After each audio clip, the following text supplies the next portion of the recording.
Yes, go ahead, it's fine. I don't know why we did it the other way. I can serve. No, When are you gonna make her stand up? No, please, please. Are we live? Okay, great. We are live and we're just figuring out where everybody's gonna sit. It's gonna be fine. Today is Wednesday, February 4th, 2026. This is Senate Institutions, and today we are going to be talking with the state colleges, with representatives from the colleges. And then later on, we're going to have folks, it's Commerce and Community Development and Building Communities Grants, and it's the State Historic Preservation. Okay. So we're starting on with the state colleges. And thank you very much for being here. And we have Sharon Scott, Chief Financial Officer, Financial and Operating Officer. And so if you want to introduce yourself for the record, great, that would be great.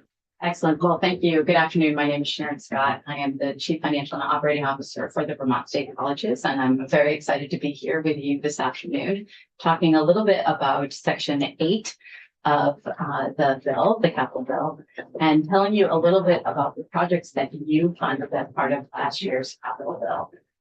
The first project I would like to talk to you about are our major maintenance projects. Last year in the capital bill, you funded major maintenance at $1.5 million for FY26 and $1.5 million for FY27 for the Vermont State Colleges.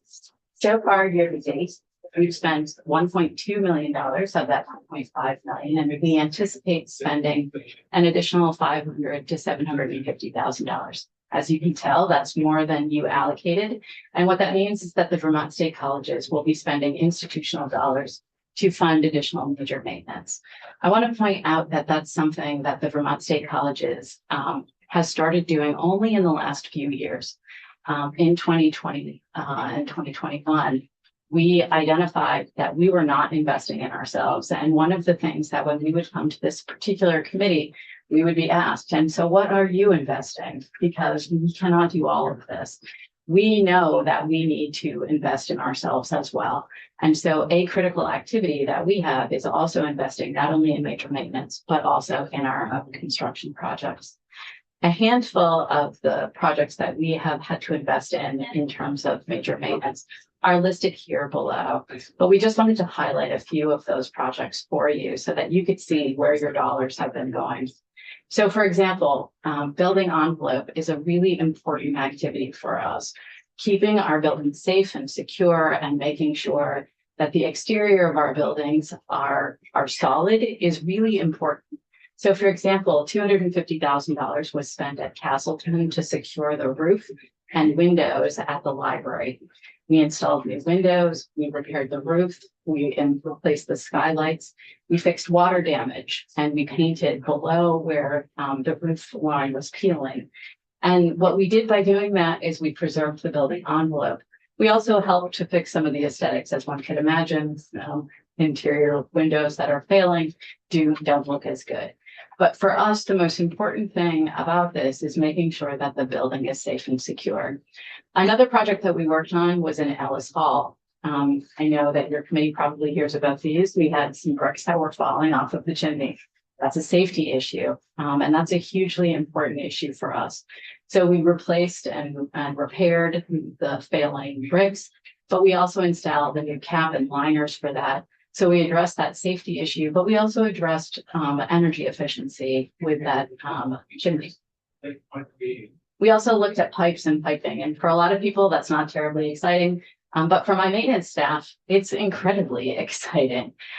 So in Randolph, with the pool, we replaced and repaired pumps that service the pool. We installed new piping and heating valves. We salvaged existing controls, and we increased the energy efficiency of those pools. As one can imagine, running a pool in Vermont it's a lot of heat loss. But when the piping and the pool and the pumps aren't going very well, that is an even greater energy loss. And so by making those replacements, that's a huge impact for us. In Vale Hall at Linden, we also made some really significant investments in terms of insulation and the removal and replacement of mechanical piping. that not only fixed some maintenance issues that we had, but it also increased the energy efficiency and is helping us to avoid making Band-Aid repairs that we were doing at that location for several years prior to that. But we're also looking at things like accessibility improvements, things like making a replacement to exterior stairs. On the left there, what you're seeing is the replacement of an entire staircase, an exterior staircase at Stearns Fall in Johnson.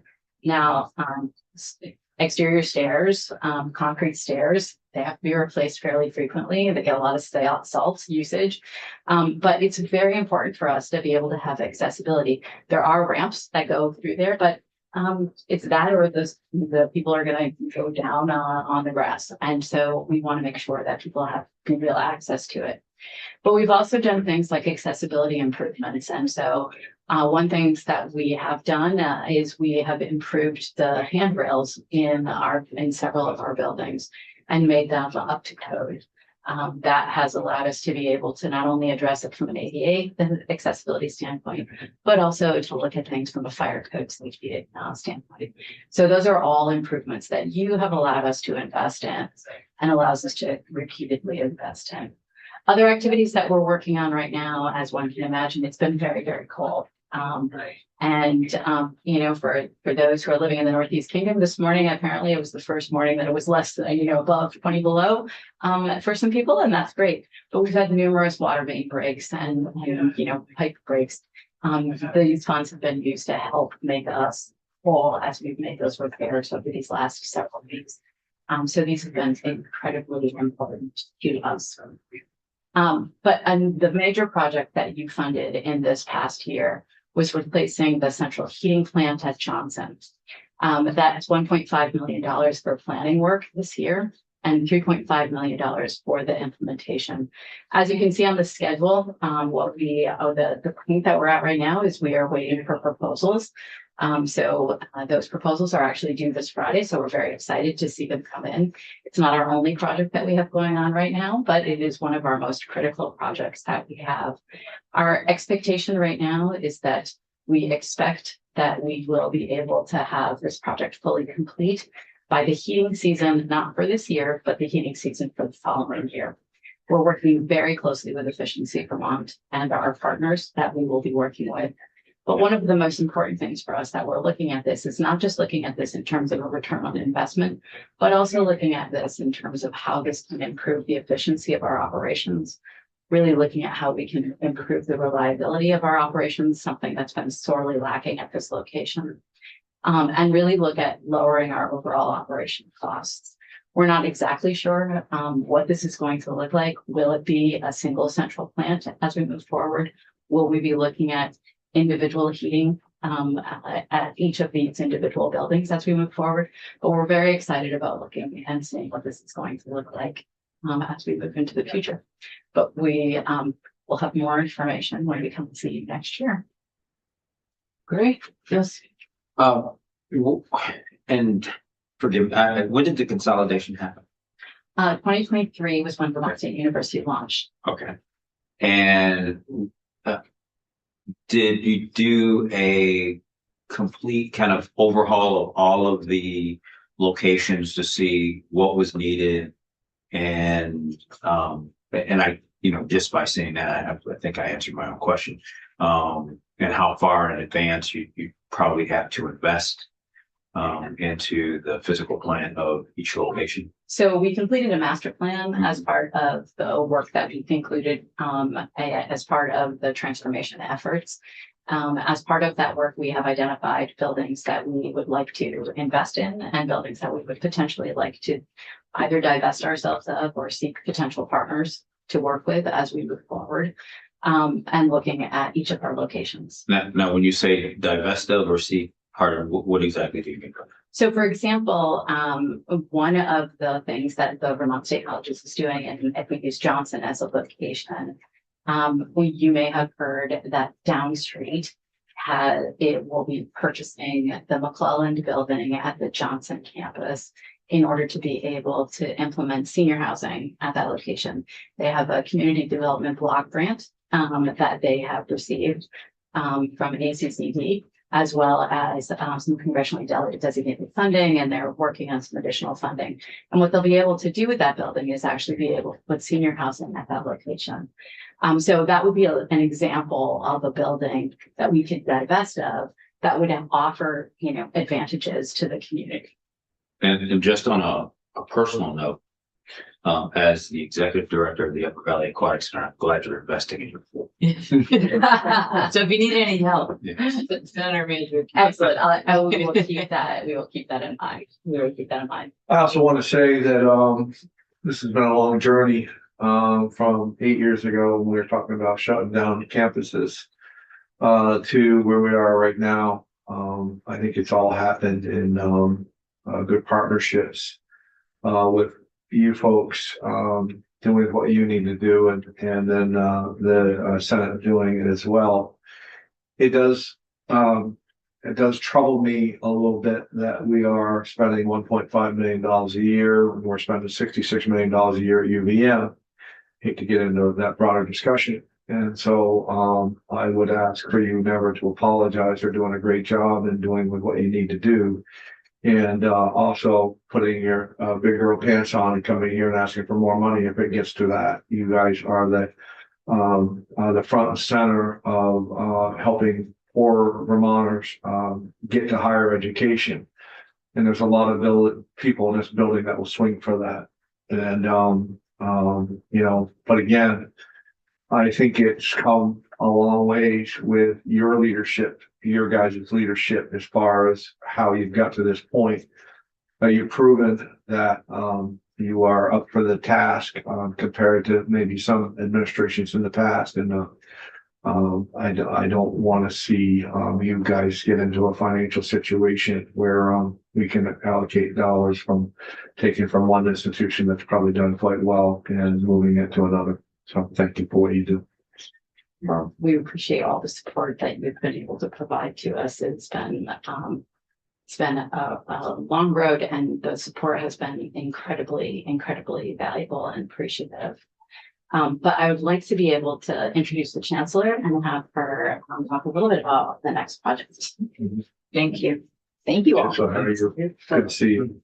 Thank you for letting me speak to you very briefly, and then I'm going to introduce my development expert for another project we're talking about. So I'm Ben Hamauk. I'm the chancellor of the Vermont State Colleges System. I've been here just a little bit over 2 years now. And when I first arrived, one of the questions we had was the physical plant of Vermont State University and what we were going to do with it. The legislature has told us that we need to assume that we need to have 5 vibrant campuses and a presence on each one of those. And I really took that to heart and thought a lot about what it was we needed to do to ensure that these campuses were still vibrant for the communities in which they lived in. And today I just want to talk about a Johnson example. Again, a lot of talk about Johnson. So as we're all aware, Johnson flooded both in the summer of 2023 and the summer of 2024 and many years before that also. But those 2 floods were very devastating to that town. One of the reasons that the McClellan building opportunity has arisen is because of the disaster relief funds that they were able to get. But really thinking about what does it mean for Johnson to remain vibrant? What we know about our students today is that they're older than you might think. Someone just said to me, was I in competition with UVM? UVM has a very traditional 18 to 24-year-old population. I know they also have returning students, but our students are older than you might think. They require more flexibility, and what they need is different than what we've traditionally seen. And so marrying what Johnson needed in the sense that the town keeps flooding, and marrying what our students need, we've come up with some really interesting ideas on the Johnson campus that I think can be taken once we have them solidified and move the concepts around to all of the other campuses. We talked about the McClellan building and having senior housing on it. We're also in conversations with the Johnson Health Center regarding putting the health center up on our campus. That will allow students to have opportunities not only to have medical care right on our campus, but also will give them internships. But also we're starting to create this community on the Johnson campus. And so the next project we'd like to talk to you about is an opportunity for a potential apartment building on the Johnson campus. One of the reasons that we know that this is a promising idea is that we already have apartments on Johnson's campus for what was traditionally called married student housing, but now we just have it as student housing. It is actually student and community housing in the form of our faculty and staff. But it is basically full all the time. So we know that there is a demand in Johnson for this kind of housing, in addition to several housing studies that have been done. So I'd like to turn this over to Art Kluge, who has been working with us for nearly the whole 2 years I have been here and looking at how we're reimagining these campuses and then specifically for this Johnson apartment example. So thank you so much. Thank you. Thank you. Thank you.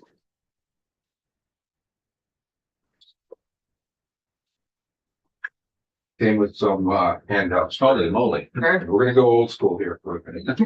Thank you. Yeah. Thank you. I don't know, I want to give to this thing. Well, There you go. yeah, perfect. Thank you.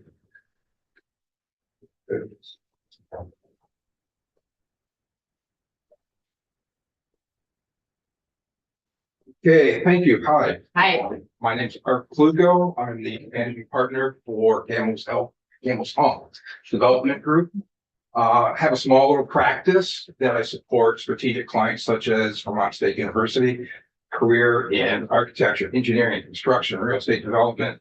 Most recently, led the Beta Technologies team on its phase 1 capital plan, which wrapped up about 2 years ago. As the chancellor mentioned, and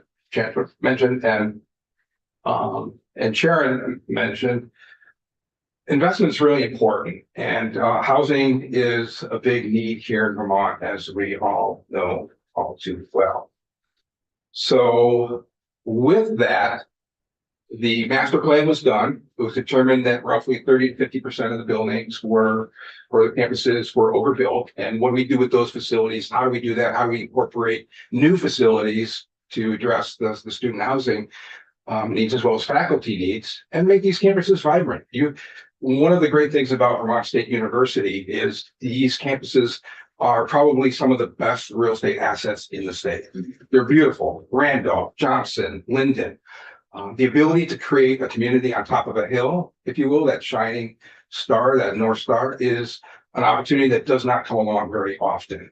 And here in Johnson, the opportunity to take the community portions that were flooded, the town offices, the health clinic, the post office, and start to move them up to the campus and create a vibrant sort of upper village and a lower village. And you have the tourist or the more traditional lower village that remain. That's where you go get your cup of coffee. It's where you go get your pastry. It's where you go to Johnson Woolen Mills and get your blankets. All that's really important. To support the students and the faculty and this vibrant campus, we're proposing the project that you see in front of you. It's a potentially a 60-unit apartment building, studios, 1 bedrooms, 2 bedrooms. And inside of that, the project can be built in multiple phases. You've got a phase 1 and a phase 2.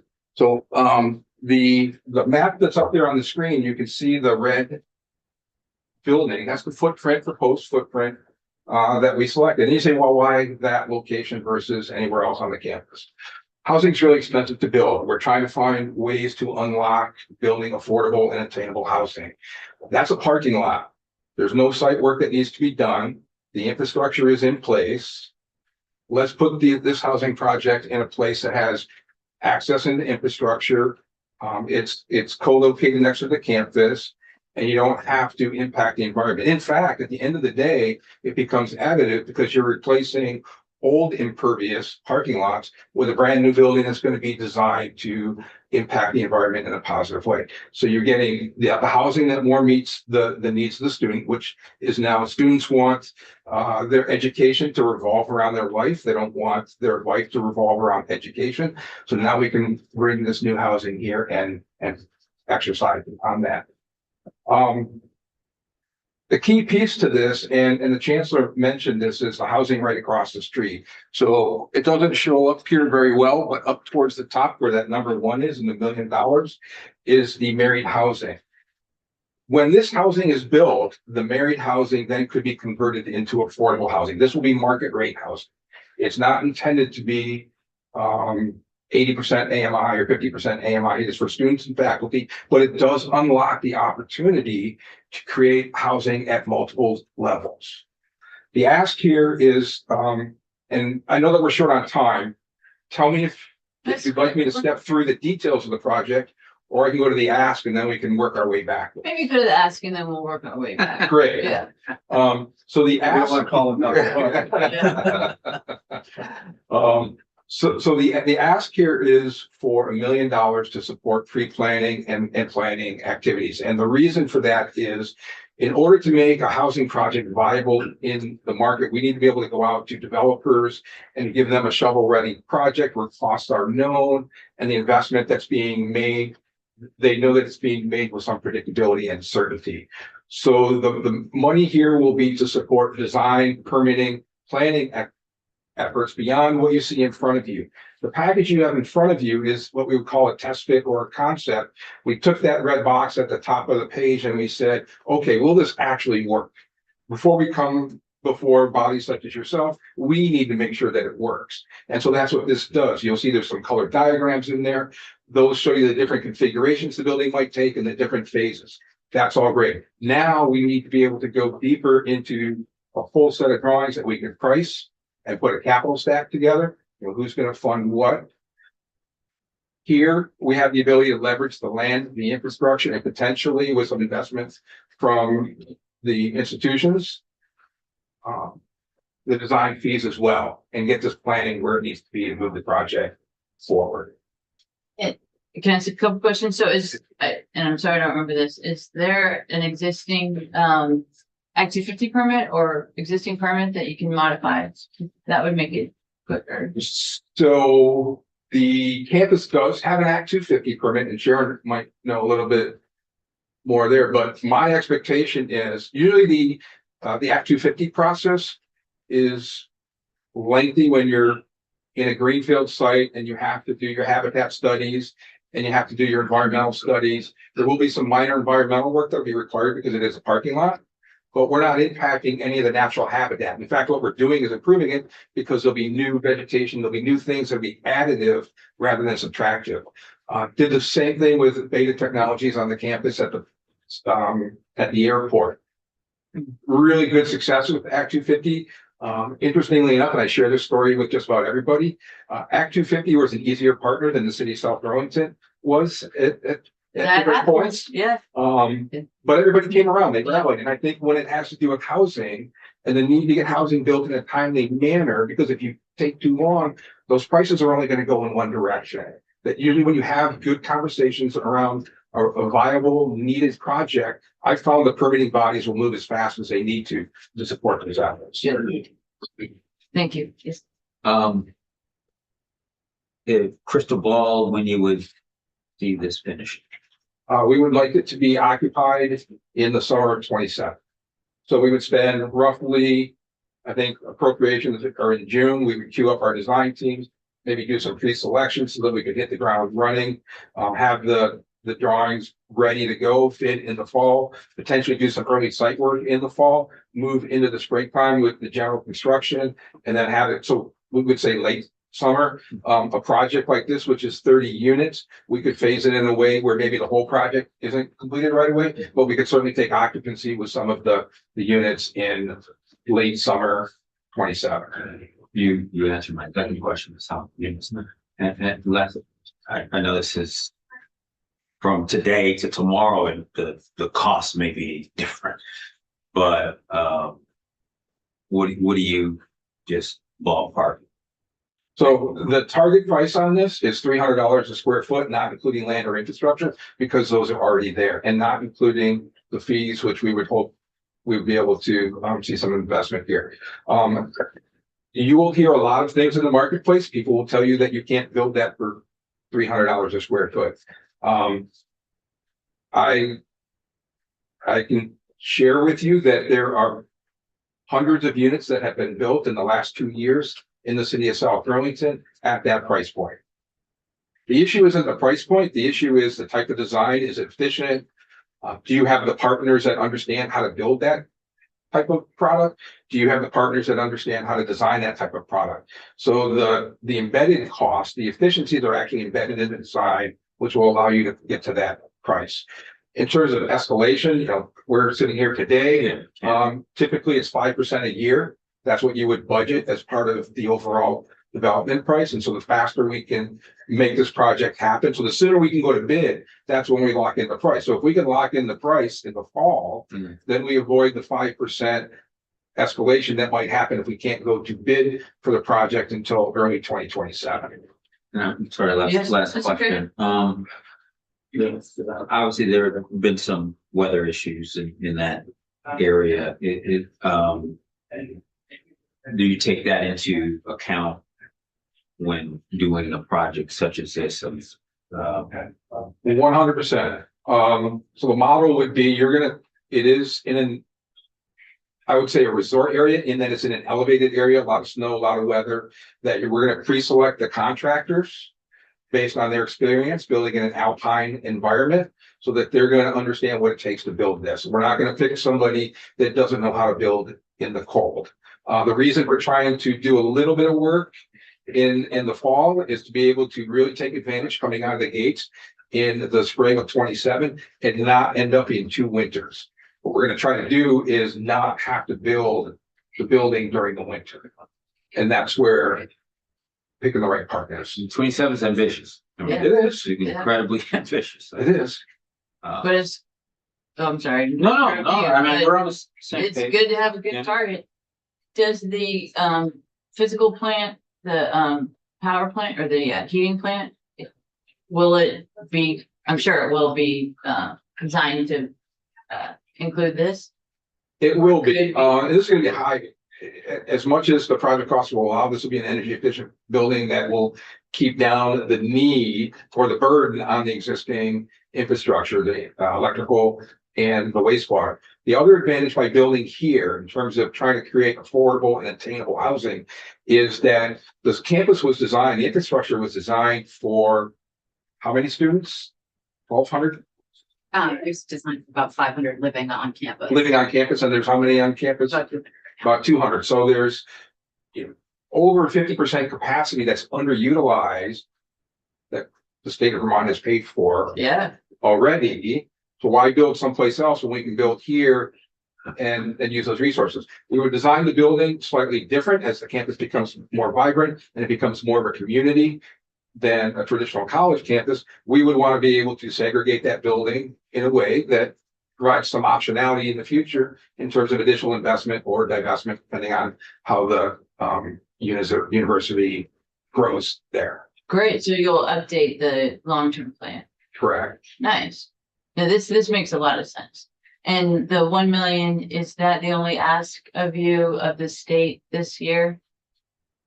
For this project, I would say yes. Capital. Yeah, for Okay. capital, for capital, this is Okay. the only ask. Okay. Are you asking for like water funding or utility Uh, funding? No, just For this- just for our general fund budgets. Okay, So- okay. Yes, I the standard- because sometimes when things are parsed out. No, just for the, our normal appropriations. Okay, great, Great. and you have been to the House institutions. I understand, so, We were there this morning. We're gonna go back and provide details. okay. Okay, well, I think this is a very exciting project and it makes so much sense and it uses existing facilities and it helps Johnson and addresses flooding issues. And there's probably even other sources of funding that you could look at, but you want to get it done.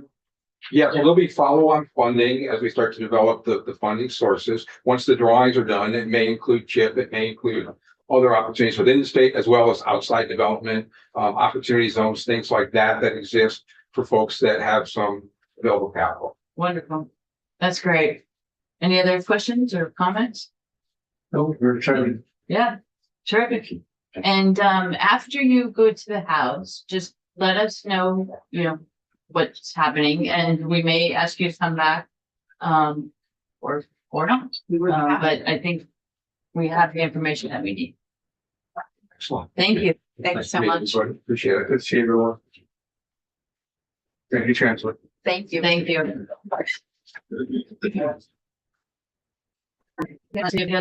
What was the rest of the day? Thank you. Stay on work. Thank you. Yeah, you bet.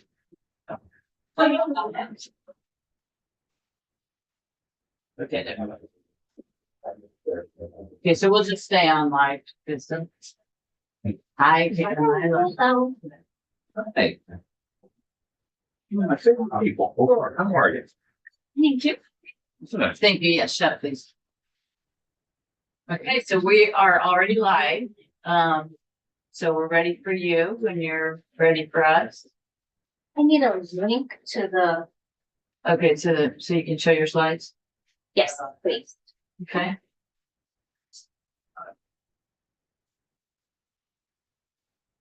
And so what we're going to be looking at are sections 4 and section 5. A portion of 5, yes. Right, the historic preservation. Do you have the Zoom link? No.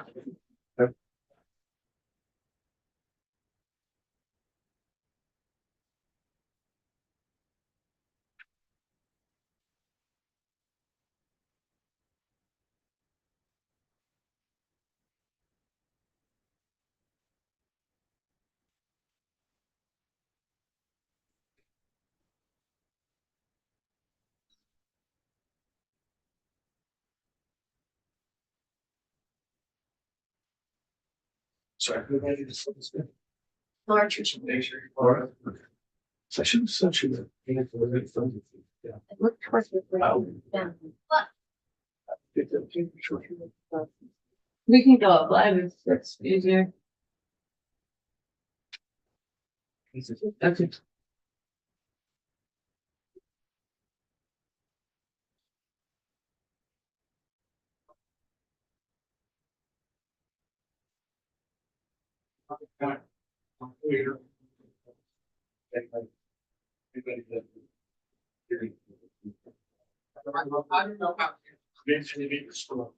Yeah.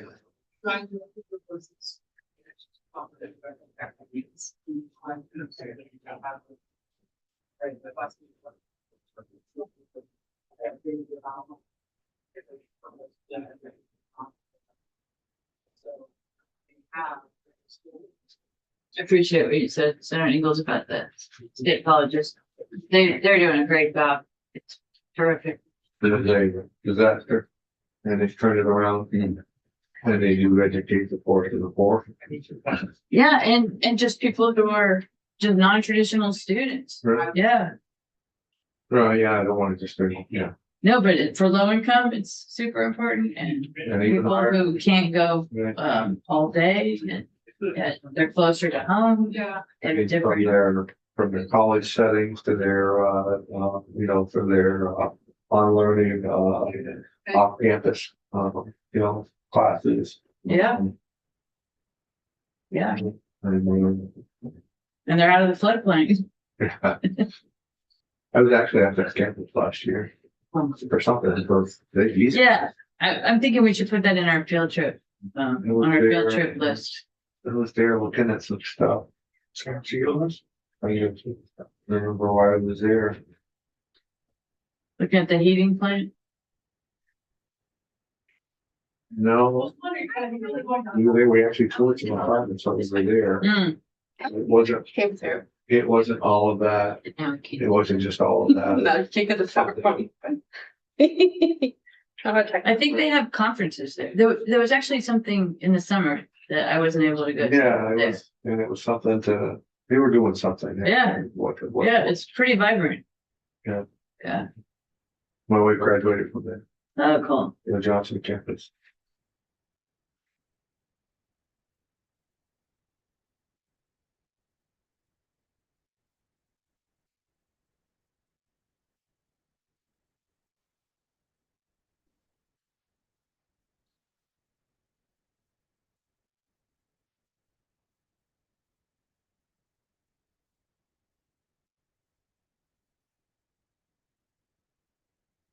But you know how to sing? I want to do that, like, that do, do, do, do, do. John and I, No. I've heard you say. What? You been in the shower with? No.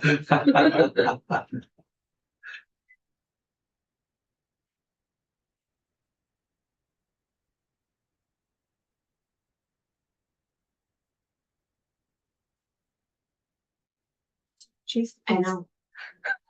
It's taking its sweet time. Sorry. No. Yeah, sometimes our internet is slow. It's been slow lately. Yeah, if it doesn't come back like within a minute, let's get offline for a minute.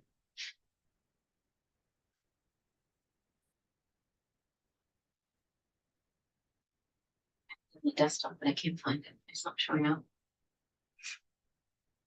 That's house. Oh,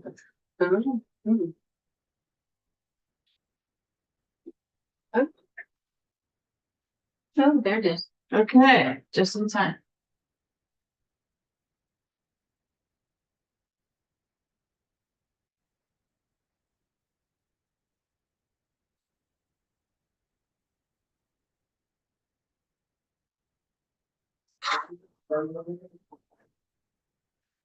Leave it alone and let it load.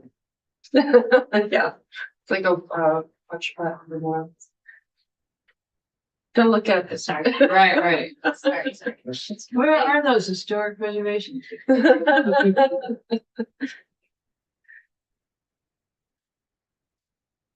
Yeah, you guys should go in separate cars because you're the only three, right?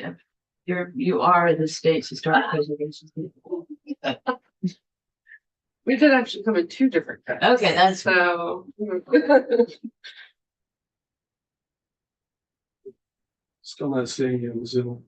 Oh, I think you haven't actually joined the Zoom yet, Laura. No, I was waiting for it to. The PowerPoint's the problem, it's not loading.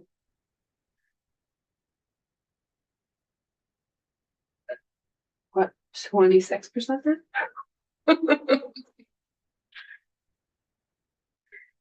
Well, do you want to start your you start to the conversation or Yeah, we could do that.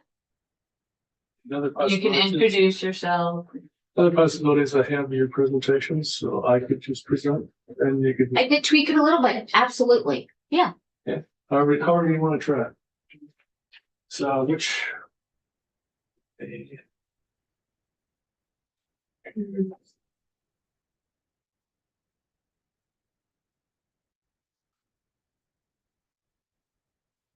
How about we go offline? And then we come back. We'll be right back. Take the pressure off, that's